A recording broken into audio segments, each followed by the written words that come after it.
तो दोस्तों जैसे कि कल हम लोगों ने ये टॉपिक शुरू कर दिया था, इसका लास्ट वीडियो जो है आपने देखा होगा, नहीं देखा होगा तो मैं लिंक में जो इसके पहले वाला वीडियो है डिस्क्रिप्शन लिंक में आपको वीडियो मिल जाएगा यूट्यूब पर। तो लास्ट लेक्चर में हम लोगों ने स्टार्ट किया था कैपेसिटी टू कॉन्ट्रैक्ट। तो हम लोगों ने क्या देखा था कि कभी भी आप कोई भी कॉन्ट्रैक्ट कर रहे हो तो उस कॉन्ट्रैक्ट को करने के कुछ इजेंशियल्स है, और उन इजेंशियल्स में सबसे इंपॉर्टेंट इजेंशियल है that is capacity to contract. क्या देखा हमने कि जब आप किसी पार्टी के साथ में कॉन्ट्रैक्ट कर रहे हो तो आपको एक बात ध्यान में रखना है कि that party should be capable to enter into a contract. वो पर्टिकुलर जो पार्टी है वो कॉन्ट्रैक्ट में आने के काबिल होना चाहिए। तो आप कह लीजिए उस पार्टी की काबिलियत होनी चाहिए that they should enter into a contract. अब काबिलियत किनकी होती है? Who are the parties who are capable to enter into a contract? तो हम लोगों ने देखा था कि तीन तरह के लोग होते हैं जो कॉन्ट्रैक्ट में आने के काबिल होते हैं, जिसमें हम लोगों ने देखा था, अगर आपको याद होगा, एज पर द सेक्शन 11 में कहा जाता है, अकॉर्डिंग टू सेक्शन 11 जैसे कि कहा गया कि वो पर्सन जो एज ऑफ मेजोरिटी में है, यानी कि वो पर्सन जिसका एज 18 साल से ऊपर है, वो पर्सन जो साउंड माइंड है, तो वो पर्सन यानी कि जिसको सारे टर्म्स एंड कंडीशन कॉन्ट्रैक्ट के समझ में आते हैं, जो कॉन्ट्रैक्ट के टर्म्स एंड कंडीशन को समझ के रैशनल जजमेंट दे सकता है, वो साउंड माइंड पर्सन है। और तीसरा हम लोगों ने देखा था कि वो पर्सन जिसको किसी भी कानून द्वारा डिस्क्वालीफाई नहीं किया गया, यानी किसी भी लॉ द्वारा उसको कॉन्ट्रैक्ट में आने से मना नहीं किया गया है, तो ऐसे लोगों के साथ में आप कॉन्ट्रैक्ट कर सकते हो। तो सेक्शन 11 के अकॉर्डिंगली हम लोगों ने क्या देखा कि आप किनके साथ में कॉन्ट्रैक्ट नहीं कर सकते। तो तीन व्यक्ति है जिनके साथ आप कॉन्ट्रैक्ट नहीं कर सकते, देखा हम लोगों ने।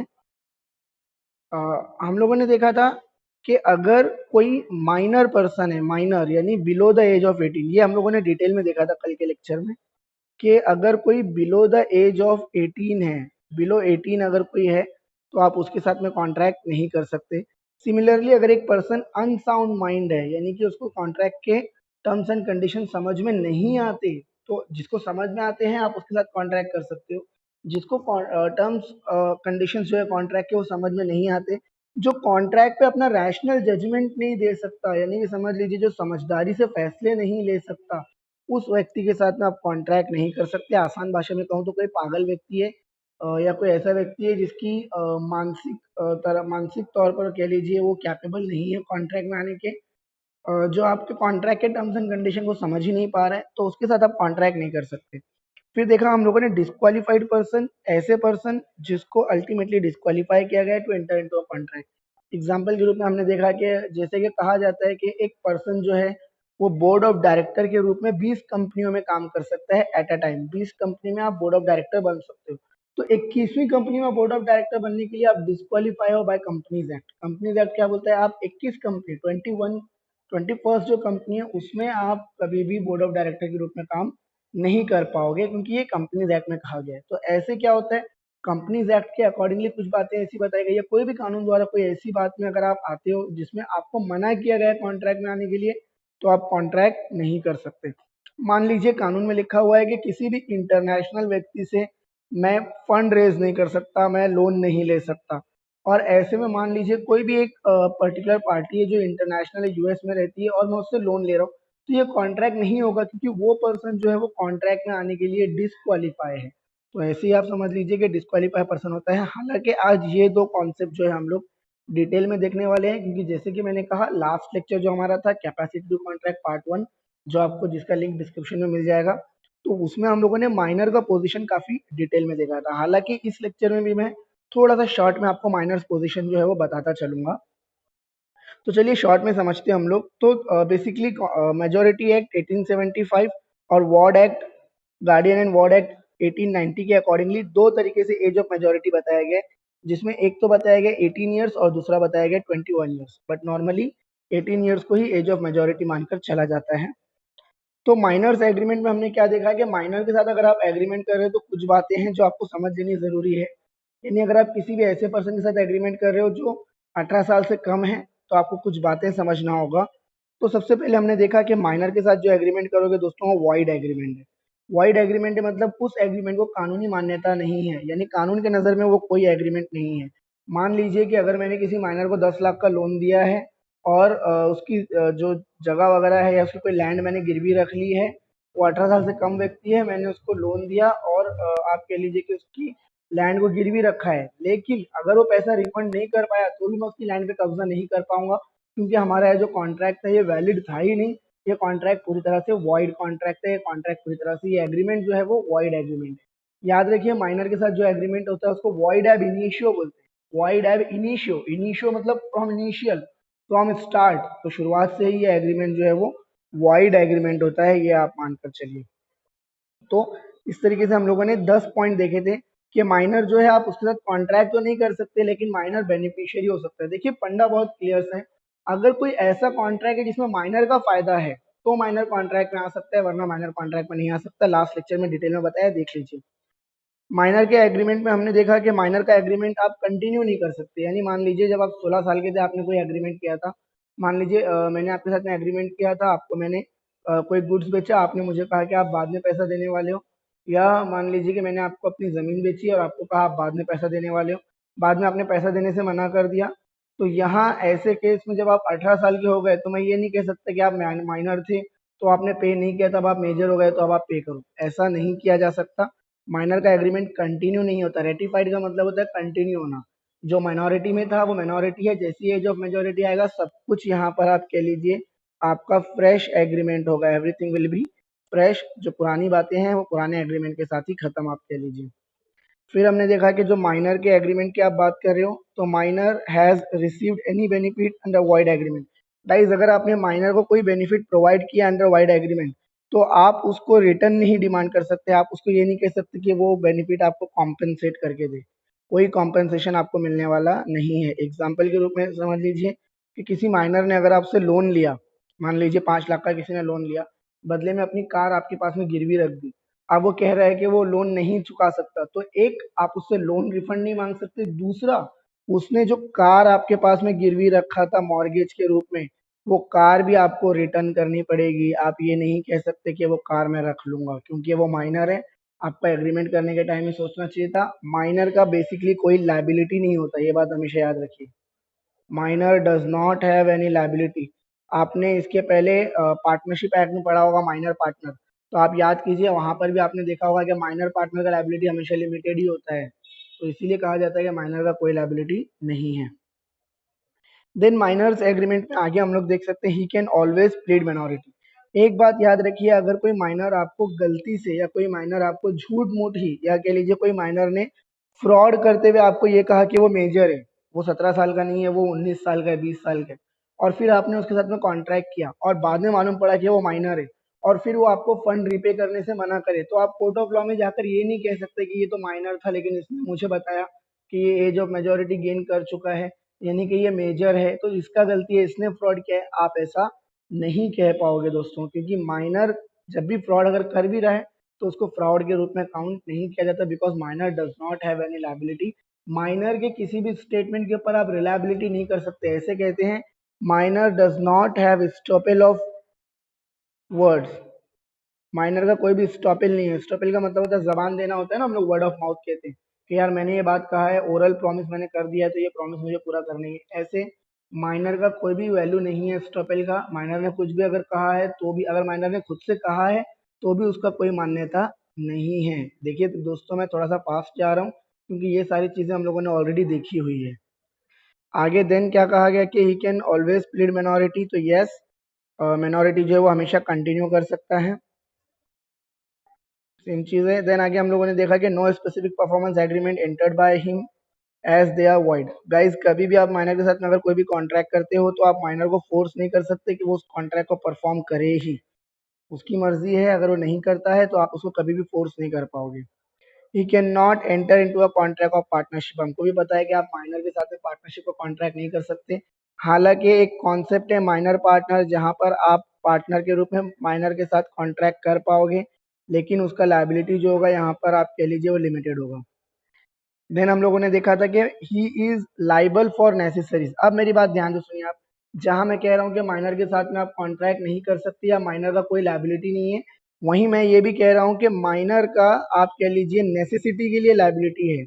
अगर किसी पर्सन ने माइनर को कोई भी नेसेसिटी प्रोवाइड की है, मान लीजिए कोई पर्सन है जो माइनर है, आपने उसको मान लीजिए कुछ जो उसकी बेसिक नीड्स है, लाइक उसका एजुकेशन कह लीजिए या फिर उसकी जो खाने पीने की चीज़ें या कपड़े वगैरह आपने प्रोवाइड किए, तो वो नेसेसिटी है। तो जो नेसेसिटी आपने अगर माइनर को अगर आपने नेसेसिटी प्रोवाइड की है तो आप उसके लिए डिमांड कर सकते हो, उस चीज़ के लिए माइनर लायबल है, वो अमाउंट माइनर को आपको देना ही पड़ेगा। इसका एग्जाम्पल आप इस तरीके से देख सकते हो कि मान लीजिए कि कोई पर्सन है जो बहुत नीडी था, मैंने उसको उस वक्त में आप कह लीजिए कोई माइनर था, मैंने उसको कपड़े दिलवाए या कह लीजिए उसको खाने का अरेंजमेंट किया उसके लिए। तो उस समय में मैंने किया, बट बाद में जब उसके पास में पैसे आ गए, मैं कह रहा हूँ कि मैंने आपको जो भी खिलाया पिलाया उसका पैसा दीजिए, तो वो व्यक्ति को वो पैसे वगैरह देने पड़ेंगे, बिकॉज दैट वाज नेसेसिटीज। अच्छा, अब समझ लीजिए एक पर्सन है जिसके पास में बहुत सारे कपड़े हैं, माइनर है, बहुत सारे कपड़े हैं, मैंने उसको एक सूट और दिलवा दिया और मैं कह रहा हूँ कि ये नेसेसिटी है, तो दोस्तों वो नेसेसिटी नहीं है। जो एक्चुअल नीड्स है उसके लिए अगर मैं कुछ प्रोवाइड कर रहा हूँ तो वो ही नेसेसिटीज है। या इसके बाद में हमने देखा कि minor can be an agent. यहाँ से हम लोग थोड़ा सा धीरे या थोड़ा सा कह लीजिए आप रफ्तार में कम कर दूंगा। अब आप ध्यान से सुनिए आप, minor can be an agent. Yes दोस्तों, आप माइनर को एजेंट के रूप में अपॉइंट कर सकते हो, कोई भी minor as an agent appoint किया जा सकता है। बट एक बात आपको हमेशा याद रखनी है, अगर आपने किसी माइनर को एजेंट के रूप में अपॉइंट किया तो उसका फिर भी कोई भी लायबिलिटी नहीं होगा। अगर वो कोई गलती करता है तो उसके लिए जो प्रिंसिपल है वही रिस्पॉन्सिबल होगा। मैं आपको एक सिंपल एग्जांपल देकर बताता हूँ। मान लीजिए कि आपने किसी एजेंट को अपॉइंट किया जो कि माइनर था, और आपने उसको कोई पर्टिकुलर प्रॉपर्टी सेल करने के लिए कह दिया, और उसने क्या किया, वो प्रॉपर्टी किसी को सेल किया, पूरा पैसा लेकर वो चला गया, और पार्टी को जो है आप कह लीजिए जो पर्टिकुलर प्रॉपर्टी है वो ट्रांसफर भी नहीं किया। यानी कि समझ लीजिए आपने कोई गुड्स किसी को बेचने के लिए कहा माइनर को, वो माइनर क्या कर रहा है, गुड्स भी रख लिया उसने और पार्टी से पैसा लेकर भी चला गया। तो ऐसे में उस पार्टी के लिए लाइबल माइनर तो नहीं होगा, लेकिन जो प्रिंसिपल है वो उसके लिए लाइबल होगा। अगेन मैं इसको थोड़ा सा क्लैरिटी देता हूँ, मेरी बात सुनिए आप। समझ लीजिए कि यहाँ पर एक मिस्टर एक्स हैं, मानकर चलिए मिस्टर एक्स नाम के एक पर्सन है, इन्होंने क्या किया, वाई को एजेंट के रूप में अपॉइंट किया। तो मिस्टर वाई जो है आप कह लीजिए यहाँ पर उनके एजेंट है, एजेंट के रूप में उन्होंने वाई को अपॉइंट किया। अब मिस्टर वाई ने क्या किया, मिस्टर वाई ने, इनका कुछ गुड्स था जो सेल करना था, मिस्टर वाई ने जेड को कहा कि आपको मैं वो गुड्स सेल करूंगा, और जेड से उन्होंने सारे के सारे पैसे ले लिए आप कह लीजिए। तो जो मनी है वो मनी ऑलरेडी इन्होंने सारा मनी आप कह लीजिए ले लिया जेड से, और गुड्स जो है वो ट्रांसफर नहीं किए। अब यहाँ पर जेड क्या करता है, जेड जाता है एक्स के पास, और एक्स के पास में जाने के बाद में जेड कहता है कि आप अब जो गुड्स मुझे सेंड करने थे वो तो नहीं किए गए, मैंने पैसे तो दे दिए, तो आप मुझे पैसे रिटर्न कीजिए। एक्स यहाँ पर क्या कह रहे हैं कि आपने पैसे वाई को दिए तो मैं क्यों दूं। तो गाइज एक्स ऐसा नहीं कर सकता। द रीजन इज क्योंकि जो आपका एजेंट था, यानी कि जो मिस्टर वा आप कह लीजिए यहाँ पर जो मिस्टर वाई है यानी कि एजेंट, ये माइनर है, तो माइनर का तो कोई लायबिलिटी होता ही नहीं। इसीलिए मिस्टर वाई जो है रिस्पॉन्सिबल नहीं है, पूरा अमाउंट जो रिपे किया जाएगा मिस्टर एक्स द्वारा यानी प्रिंसिपल द्वारा किया जाएगा। आगे ऐसा कहा जाता है कि माइनर्स एग्रीमेंट में his parents and guardian are liable. याद रखिए, अगर आप माइनर के साथ में कोई भी कॉन्ट्रैक्ट कर रहे हो तो माइनर तो जिम्मेदार नहीं है, क्योंकि माइनर डायरेक्ट कॉन्ट्रैक्ट कर ही नहीं सकता। तो माइनर के बिहाफ में कॉन्ट्रैक्ट कौन करता है, तो माइनर के बिहाफ में कॉन्ट्रैक्ट करते हैं उसके गार्डियन या कह लीजिए पेरेंट। तो ऐसे केस में पेरेंट्स या गार्डियन जो है वो रिस्पॉन्सिबल है उस पर्टिकुलर एक्ट के लिए, उस पर्टिकुलर प्रॉमिस के लिए, माइनर रिस्पॉन्सिबल नहीं होगा। मान लीजिए कि अगर आपने किसी चाइल्ड आर्टिस्ट के साथ में काम करना है, आपने उसके पेरेंट्स के साथ में कॉन्ट्रैक्ट किया, अब वो चाइल्ड आर्टिस्ट अगर काम नहीं कर रहा है तो ऐसे केस में जो पेरेंट्स हैं, द पेरेंट्स हैज टू पे, पेरेंट्स जो है वो अमाउंट क्या करेंगे, पे करेंगे। आप समझ लीजिए लायबिलिटी जो है वो पेरेंट्स का है, गार्डियन का हो जाएगा। या minor is liable for tort. अब सिविल रॉन्ग अगर कोई है, आप कह लीजिए जो भी सोशल नॉर्म्स है उसमें अगर माइनर ने अगर कोई गलती की है तो वहां फिर जो माइनर है वो आप कह लीजिए लाइबल होगा। क्या कहा गया, where the tort arises out of the contract of a minor is not liable in a tort as indirect way of enforcing the invalid contract। तो दोस्तों अगर कोई सिविल लाइबिलिटी अगर ब्रेक कर रहा है माइनर, तो फिर माइनर उसके लिए लाइबल होगा आप कह लीजिए। Minors liability for necessities of life, जैसे हम लोगों ने ऑलरेडी ये सारा पॉइंट जो है वो देख लिया है। तो चलिए आज का जो हमारा मेन टॉपिक है फाइनली वो स्टार्ट कर रहे हैं हम लोग। बात कर रहे हैं हम लोग अनसाउंड माइंड पर्सन की। गाइज अनसाउंड माइंड पर्सन क्या है ये थोड़ा सा डिटेल में बताता हुआ चलूंगा, ध्यान से देखोगे आप।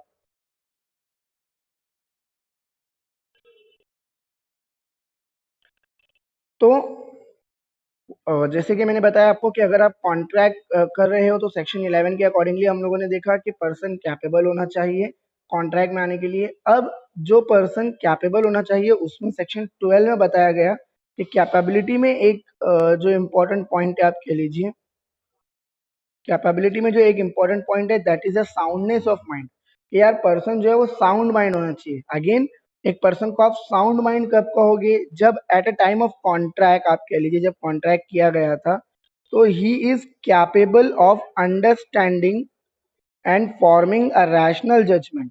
जो भी कॉन्ट्रैक्ट के टर्म्स एंड कंडीशन थे ये उसको समझ सकता था और उसके ऊपर एक रैशनल जजमेंट आप कह लीजिए एक समझदार जजमेंट जो है वो कर सकता था। एक आप कह लीजिए अपने माइंड का यूज करते हुए एक रैशनल जो जजमेंट है वो दे सकता था आप कह लीजिए। इसके अलावा क्या कहा गया, a person who is usually of unsound mind but occasionally sound mind may make a contract when he is a sound mind. मेरी बात ध्यान से सुनिए, एक पर्सन है जो नॉर्मली आप कह लीजिए अनसाउंड माइंड रहता है लेकिन एक पर्टिकुलर टाइम पर वो साउंड माइंड होता है। जैसे आपको एक एग्जांपल दे रहा है, एक पर्सन है जो हमेशा नशे में रहता है कह लीजिए आप, हमेशा दिन रात नशे में रहता है लेकिन एक पर्टिकुलर डे मान लीजिए फ्राइडे, उस दिन वो ड्रिंक नहीं करता, तो उस दिन आप उसके साथ में अगर कोई कॉन्ट्रैक्ट कर रहे हो तो वो जो कॉन्ट्रैक्ट होगा वो वैलिड कॉन्ट्रैक्ट होगा, उस वक्त आप उससे कॉन्ट्रैक्ट कर सकते हो।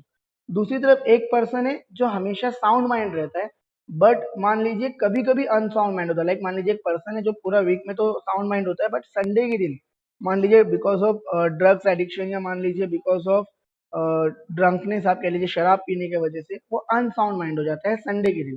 तो आप फिर संडे के दिन जब वो अनसाउंड माइंड कंडीशन में है तो आप उसके साथ कॉन्ट्रैक्ट नहीं कर सकते। एकदम आसान भाषा में कहूँ तो आप किसी भी पर्सन के साथ में कॉन्ट्रैक्ट तब कर सकते हो जब वो कॉन्ट्रैक्ट के टर्म्स एंड कंडीशन को समझने की पोजीशन में है, that is the sound mind. Unsound mind मतलब कौन, जो टर्म्स एंड कंडीशन को समझ नहीं पा रहा है। तो क्या कहा गया, पर्सन ऑफ साउंड माइंड का एग्जाम्पल दिया गया, अनसाउंड माइंड का एग्जांपल दिया गया कि अनसाउंड माइंड पर्सन कौन हो सकते हैं। तो guys patient in lunatic asylum, पागल खाने में जो पागल हैं, they all are unsound mind आप कह लीजिए, but who is an interval sound mind may contract during those interval. Guys मान लीजिए कि कोई पागल खाने में पागल है बट उसको पागलपन के दौरे पड़ते हैं, तो जब उसको पागलपन का दौरा पड़ा है तो आप उससे कॉन्ट्रैक्ट नहीं कर सकते। बट जब वो नॉर्मल कंडीशन में है तो उस वक्त आप उसके साथ में कॉन्ट्रैक्ट कर सकते हो। Similarly, a sane man who is delirious from fever or who is drunk that he cannot understand, एक नॉर्मल पर्सन है, आप कह लीजिए नॉर्मल माइंड का पर्सन है लेकिन उसने बहुत ज्यादा मान लीजिए शराब पी हुई या फिर उसे बहुत ज्यादा बुखार है, तो ऐसे में वो एक रैशनल जजमेंट नहीं दे पा रहा है। तो गाइस जब वो रैशनल जजमेंट नहीं दे पा रहा है तो आप उसके साथ में कॉन्ट्रैक्ट नहीं कर सकते। मान लीजिए आपका कोई फ्रेंड है बहुत नशे में, आप उसको कह रहे हो कि वो आपको नशे में कह रहा है कि भाई तू ही मेरा भाई है। नशे में लोग अक्सर कहते हैं ना कि तू ही मेरा भाई है, तू ही सब कुछ है। उसने आपको कहा कि तू ही मेरा भाई है, आपने कहा मैं तेरा भाई हूँ तो ले प्रॉपर्टी मेरे नाम पे कर दे। तो गाइज ऐसे टाइम पे जो कॉन्ट्रैक्ट किया गया वो कॉन्ट्रैक्ट वैलिड नहीं है। क्यों वैलिड नहीं है, क्योंकि बहुत सीधी सी बात है, वो पर्सन जो था वो कॉन्ट्रैक्ट के टर्म्स एंड कंडीशन को समझने के लायक नहीं था। इसके अलावा there is a concept of soundness of mind of a person depend on two fact. दो बातें हैं जिसके ऊपर डिपेंड करता है, फिर से बता रहा हूँ कि वो कॉन्ट्रैक्ट को कितनी तरीके से समझ सकता है और कैसा उसके ऊपर जजमेंट दे सकता है। दोनों बातें होनी चाहिए। एक पर्सन है जो कह लीजिए कॉन्ट्रैक्ट समझ पा रहा है लेकिन जजमेंट नहीं दे सकता, तो अगेन उसका कोई वैल्यू नहीं है। दोनों चीजें होनी चाहिए। If a person is capable of both he suffer from the unsound mind. अगर कोई पर्सन है जो ये दोनों चीजें नहीं कर सकता है तो गाइज उसी को आप कहते हो अनसाउंड माइंड, कि वो जो पर्सन है वो अनसाउंड माइंड है। if a person relies on unsound mind he must prove its sufficiency।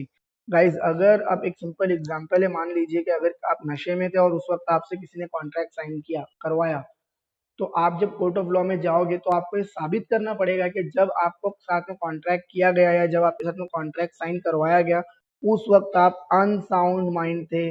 उस वक्त आप इस कंडीशन में थे ही नहीं कि आप कॉन्ट्रैक्ट को समझ सके या फिर आप कॉन्ट्रैक्ट साइन कर सके। Then after that there is contract of a person of unsound mind में हम देखेंगे ल्यूनेटिक्स। अब ल्यूनेटिक्स कौन है ये समझ लीजिए आप। तो basically lunatic is a person who is mentally drained due to some mental strain और अदर पर्सनल एक्सपीरियंस। कोई भी मान लीजिए कोमा में है कोई व्यक्ति, या समझ लीजिए कोई धक्का लगने की वजह से पागल हो गया, या दिमागी तौर पे पहले से ही बीमार है, तो ऐसे पर्सन को आप लुनेटिक व्यक्ति कहते हो। सीधी सी बात है, लुनेटिक व्यक्ति के साथ में आप कॉन्ट्रैक्ट नहीं कर सकते। He can not enter into a contract, he can enter into a contract only when he is of sound mind. जब वो साउंड माइंड का है, कोमा से बाहर आ गया है, दिमागी तौर पे अच्छा हो चुका है, टर्म्स एंड कंडीशन समझ पा रहा है, तो कॉन्ट्रैक्ट कर सकता है, अदरवाइज आप उसके साथ कॉन्ट्रैक्ट नहीं कर सकते। Then there is a concept जो आप हमेशा यूज करते हैं, स्पेशली गर्ल्स के लिए कहूंगा, हम लोग सबको कहते हैं ना इडियट्स। गर्ल्स हमेशा कहती है इडियट इडियट। इडियट का मतलब क्या है ये समझ लीजिए। किसी को भी नेक्स्ट टाइम जब आप इडियट कहोगे तो ये बात ध्यान में रखना, क्या उसमें वो फीचर है, ये देखना बहुत जरूरी है। तो गाइज अगर आप किसी को इडियट कह रहे हो तो ये इडियट सवाल होता है उसके आईक्यू के ऊपर।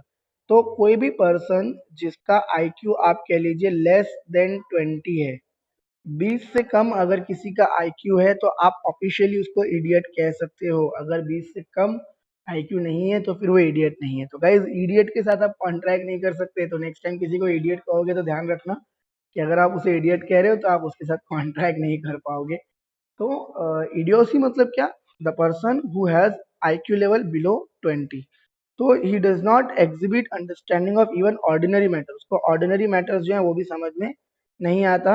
आप कह लीजिए it is a permanent where the fluency denote periodical insanity, जो समझ लीजिए एक पर्टिकुलर पीरियड में इंसेन होता है, तो ऐसे व्यक्ति के साथ में आप कॉन्ट्रैक्ट नहीं कर सकते। याद रखिए, आप किसी इडियट के साथ में कॉन्ट्रैक्ट कर रहे हो, किसी माइनर के साथ में कॉन्ट्रैक्ट कर रहे हो, ये दोनों ही कॉन्ट्रैक्ट पूरी तरह से वॉइड होते हैं कह लीजिए आप।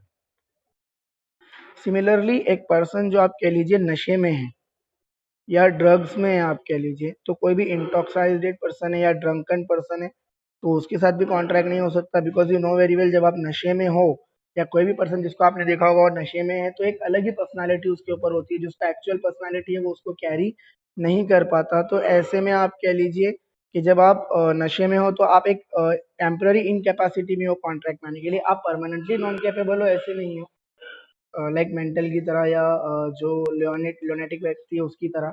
आप जब नशे में हो तो एक आप टेम्पररी नॉन कैपेबिलिटी में हो, यानी कि जब तक आप नशे में हो तब तक आप कॉन्ट्रैक्ट नहीं कर सकते। हाँ, जब आप नशे की हालत से बाहर आ जाओगे तब आप एक रैशनल जजमेंट दे पाओगे। तो जब आप रैशनल जजमेंट दे पाओगे, जब आप कॉन्ट्रैक्ट के टर्म्स एंड कंडीशन को समझ पाओगे, तो आप कह लीजिए कि आप साउंड माइंड हो जाओगे और उस वक्त आप कॉन्ट्रैक्ट कर सकते हो। जब तक आप अनसाउंड माइंड हो, जब तक आप नशे में हो, आप कॉन्ट्रैक्ट नहीं कर सकते। अब मैं बात करूंगा कुछ डिसक्वालिफाइड पर्सन की, कि कुछ लोग ऐसे हैं जिनके साथ आप कॉन्ट्रैक्ट नहीं कर सकते बिकॉज दे आर डिसक्वालिफाइड। तो कौन से लोग हैं जो डिसक्वालिफाइड है और आप उनके साथ कॉन्ट्रैक्ट नहीं कर सकते, वो देखते हुए चलेंगे हम लोग। सबसे पहले आता है अलाइन एनिमीज। मेरी बात ध्यान से सुनिए, एनिमीज मतलब होता है आपके दुश्मन, और अलाइन एनिमीज मतलब क्या, याद रखिए डेफिनेशन बता रहा हूँ। The person belongs to a nation with whom you are in a situation of war, that is called as alien enemy. कोई भी ऐसी पर्सन जिसके साथ में आपका वॉर होने वाला सिचुएशन है, या वॉर की कंडीशन में हो आप, या जस्ट वॉर हो चुका है, तो ऐसे व्यक्ति को आप अलाइन एनिमी कहते हो। मैं वापस से एग्जांपल देकर यहाँ पर बताऊंगा कॉन्सेप्ट का। क्या कहा गया, the contract with alien enemy whose state is at war with the Republic of India. कोई भी ऐसा पर्सन, लाइक मान लीजिए person belongs to China, China का एक पर्सन है, आप उसके साथ में कांटेक्ट कर रहे हो। आपने सुना होगा पबजी बैन हो गया, आपने सुना होगा टिकटॉक बैन हो गया, और बहुत सारे चाइनीज ऐप जो है वो बैन हो गए। गाइज आपने ये सुना कि गवर्नमेंट ने इन ऐप्स को बैन कर दिया, सबको पता है कि गवर्नमेंट ने इन ऐप को बैन किया, रिसेंटली पबजी बैन हुआ।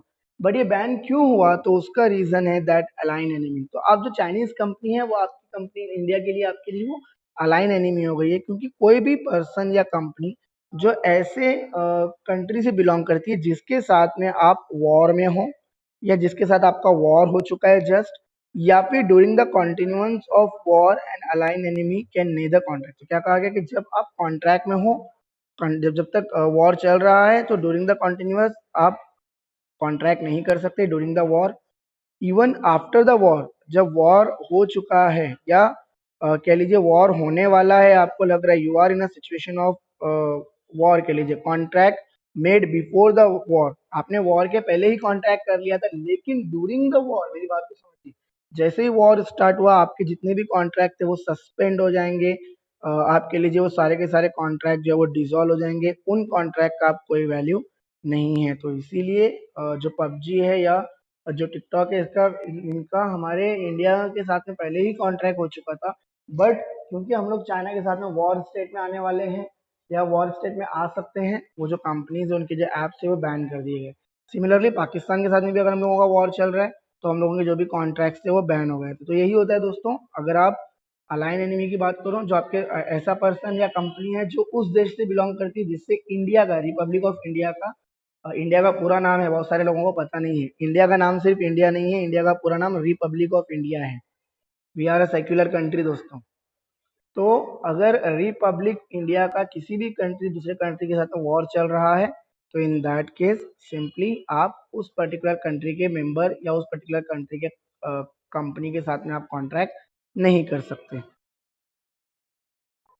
या सिमिलरली फॉरेन सोवर्जिन्स है, डिप्लोमेटिक स्टाफ है, इनके साथ में भी कोई भी कॉन्ट्रैक्ट नहीं हो सकता, आप कह लीजिए। कॉरपोरेशन, फॉरेन कंपनीज भी अगर है तो आप उनके साथ में भी कोई भी कॉन्ट्रैक्ट नहीं कर सकते, क्योंकि अगर आप कंपनी की बात कर रहे हो तो company is nothing but an artificial person only. तो कंपनी का मतलब ये होता है it is an artificial person created by law, legal existence apart from its member. Company एक पर्सन की तरह होती है जो कंपनीज एक्ट 1956 में रजिस्टर होती है, आप कह लीजिए। कंपनी का कॉन्ट्रेक्चुअल कैपेसिटी क्या है, मेरी बात ध्यान से सुनिए। आपने सुना होगा कंपनी के दो इंपॉर्टेंट डॉक्यूमेंट होते हैं, एक होता है मेमोरेंडम ऑफ एसोसिएशन और एक होता है आर्टिकल ऑफ एसोसिएशन। अगर 11th स्टैंडर्ड या 12th स्टैंडर्ड में आपका एसपी था तो आपने काफी डिटेल में पढ़ा होगा इस टॉपिक को। तो मेमोरेंडम ऑफ एसोसिएशन ये कंपनी का एक प्राइमरी डॉक्यूमेंट है, आप कह लीजिए। इस डॉक्यूमेंट में कंपनी के ऑब्जेक्ट मेंशन किए जाते हैं, यानी कि इस डॉक्यूमेंट में मेंशन किया जाता है कि कंपनी कौन से बिजनेस कर सकती है। तो दोस्तों कंपनी को जितने बिजनेस करने का अलाउड है इस मेमोरेंडम ऑफ एसोसिएशन के अलावा, कंपनी वही बिजनेस कर सकती है। उसके अलावा अगर कोई कॉन्ट्रैक्ट किया जा रहा है तो वो कॉन्ट्रैक्ट करने के लिए कंपनी, आप कह लीजिए, पूरी तरह से डिसक्वालिफाइड है। तो कंपनी वो कॉन्ट्रैक्ट कर ही नहीं सकती, बिकॉज कंपनी उस कॉन्ट्रैक्ट को करने के लिए डिस्क्वालिफाइड है। तो कंपनी वही कॉन्ट्रैक्ट कर सकती है जो मेमोरेंडम और आर्टिकल में परमिटेबल है। Then you can not contract with a person who is insolvent और कन्विक्ट टू बी इनसॉल्वेंट। जो पर्सन इनसॉल्वेंट है, सबसे पहले आप समझ लीजिए पर्सन इनसॉल्वेंट का मतलब क्या होता है। वो पर्सन जिसका एसेट उसकी लायबिलिटी से कम है, यानी कि आप कह लीजिए कि liability is more than asset. ऐसे पर्सन को हम लोग इंसॉल्वेंट कहते हैं, यानी कि जो अपनी लायबिलिटीज क्लियर करने की पोजीशन में नहीं है उसको इंसॉल्वेंट कहा जाता है। कभी भी कोई इंसॉल्वेंट पर्सन है तो आप उसके साथ कॉन्ट्रैक्ट नहीं कर सकते। Similarly you can not contract with a person convict. ऐसा पर्सन जो जेल में जाने वाले है, जिसको पनिशमेंट मिला है, इम्प्रेजनमेंट में है यानी जेल में है, तो ऐसा पर्सन जो जेल में है आप उसके साथ कॉन्ट्रैक्ट नहीं कर सकते। Listen to me carefully. Jail में तो हवलदार भी होते हैं, पुलिस वाले भी होते हैं, तो मैं उनकी बात नहीं कर रहा। वो पर्सन जो जेल में है, जो इम्प्रेजनमेंट में है एज अ पनिशमेंट, जिसको सजा के रूप में जेल में भेजा गया है, उस व्यक्ति के साथ आप कॉन्ट्रैक्ट नहीं कर सकते। तो दोस्तों दिस वाज ऑल अबाउट। आज के लिए हम लोगों ने आज जो टॉपिक देखे एक बार उस शॉर्ट में रिपीट कर रहा हूं मैं। तो शॉर्ट में हम लोगों ने आज समझा कि ओवरऑल अनसाउंड माइंड पर्सन क्या है, जिसमें हमने देखा कि वो पर्सन जो टर्म्स एंड कंडीशन को नहीं समझ सकता वो अनसाउंड माइंड है। फिर हम लोगों ने देखा कि जो लाइक एग्जांपल के रूप में हमने देखा कि जो मेंटल एसएलएम में यानी पागल खाने में लोग हैं, या आप कह लीजिए कोई पर्सन है जो कह लीजिए एक पर्टिकुलर टाइम पीरियड में अनसाउंड माइंड होता है, तो ऐसे व्यक्ति के साथ आप उस टाइम पीरियड में कॉन्ट्रैक्ट नहीं कर सकते, बाद में कॉन्ट्रैक्ट कर सकते हो। फिर हमने देखा कि एक पर्सन कब अनसाउंड माइंड होगा, उसको क्लियर किया हम लोगों ने। हमने देखा कि ल्यूनेटिक्स यानी जो लोग पूरी तरह से पागल हैं या जो कोमा में हैं, अपाहिज कह लीजिए दिमागी तौर पे या जिस्मानी तौर पे, तो उनके साथ आप कॉन्ट्रैक्ट नहीं कर सकते। इडियट के साथ, इडियट क्या होता है, इडियट का कॉन्सेप्ट क्या है वो देखा हम लोगों ने, उसके साथ भी आप कॉन्ट्रैक्ट नहीं कर सकते। कोई व्यक्ति अगर शराब के नशे में है या ड्रग्स लिया है तो उसके साथ में आप उस वक्त में कॉन्ट्रैक्ट नहीं कर सकते जब वो शराब के नशे में है, बिकॉज क्या देखा हमने कि वो टेम्पररी नॉन कैपेबल है, टेम्पररी इनकैपेबिलिटी में है उस कॉन्ट्रैक्ट में आने के लिए। फिर हमने अदर पर्सन के केस में देखा कि डिस्क्वालीफाइड, अदर पर्सन जो है it is nothing but the list of disqualified person. कौन से लोग हैं जो डिस्क्वालीफाइड है कॉन्ट्रैक्ट में आने के लिए, कह लीजिए। तो उसमें हमने देखा अलाइन एनिमी है, यानी जो आपके कंट्री के दुश्मन है, यानी जिसके साथ में वो उन देश से बिलोंग करते हैं जिस देश के साथ में आपके देश का यानी रिपब्लिक ऑफ इंडिया का, आप कह लीजिए, वॉर चल रहा है। फिर हमने देखा फॉरेन सॉवरेजिन के साथ में, डिप्लोमेटिक स्टाफ के साथ में आप कॉन्ट्रैक्ट नहीं कर सकते। कंपनी के केस में हमने देखा कि अगर एक कॉर्पोरेट की बात की जा रही है, कंपनी किन कॉन्ट्रैक्ट्स के लिए डिस्क्वालीफाई है, तो वो कॉन्ट्रैक्ट जो कंपनी के मेमोरेंडम ऑफ एसोसिएशन के ऑब्जेक्ट क्लॉज में मेंशन नहीं किए गए, या कंपनी के मेमोरेंडम ऑफ एसोसिएशन के ऑब्जेक्ट क्लॉज में मना किए गए हैं, उन पर्टिकुलर कॉन्ट्रैक्ट में कंपनी नहीं आ सकती। इंसॉल्वेंट एंड कन्विक्ट्स देखा हम लोगों ने। So that is all about. अब अगर आपको कोई भी डाउट है आप पूछ सकते हैं।